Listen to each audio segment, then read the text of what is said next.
First of all, congratulations, approval from the French authority market. What comes next? What does it mean in terms of timetable for what other European countries would do and what you want to attack next?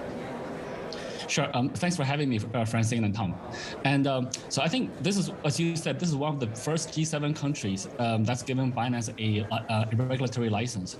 And I think this opens doors for us to get more license either in Europe, in the region, and also elsewhere in the world. I think we want to continue to work closely with the regulator to establish more frameworks for this industry and keeping this industry safe. And it's also a very strong signal to the other countries. Now, look, all the G7 countries mostly have some kind of regulatory plan for this industry. And the biggest industry players like us are complying to that. So I think it sends a very strong signal that crypto is here to stay. And we want to do business in a healthy way. So, Zizi, what do you see in France? Can France actually become a crypto hub? I mean, this is, the country. I'm in France today. I'm in Paris. It's beautiful, but it had a reputation of where people work 35 hours, not the most innovation. Is France changing? And what does it mean for your ambitions in France? What purpose does it serve? I absolutely think Paris, France can and probably already is a crypto hub, and we can make that busier. We can increase the activity levels there. I think the previous and the current administration in France under President Macron has been very pro-business. They are strict on regulations.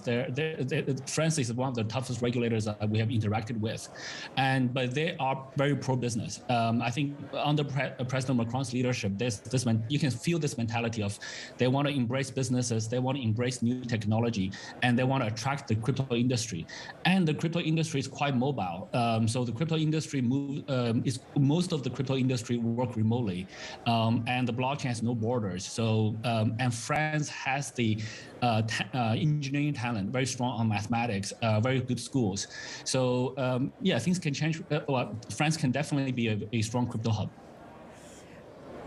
And Zizi, talk to me a little bit about, you've had some regulatory approvals and some pretty big wins for Binance in Bahrain, Dubai, Abu Dhabi. Apart from the MENA region and France, where do you see the most appetite for regulators to actually embrace Binance and crypto world, and where do you see the most resistance? Sure. I think, the resistance is easier to note. I think China, we see the most resistance. China's banned crypto exchanges, crypto mining, and plus a bunch of other businesses, etc. So I think we see a lot of resistance there. In other parts of the world, different countries are adopting this industry in different ways. Even in China, they're pushing their own central bank digital currency, so they're not discounting blockchain. So in other parts of the world, you have United States, which probably have one of the best banking support. Cryptocurrency exchanges can deduct from the user's bank accounts automatically each month. Most other countries don't have that yet. US is kind of strict on the number of products it can provide. No lending products, not so much futures yet, but it's progressing. The SEC approved a futures ETF, early April. So so different parts of the world are different. There's so many countries it's hard to go through all that list. But France is definitely up there. Dubai is definitely up there. Bahrain is up there.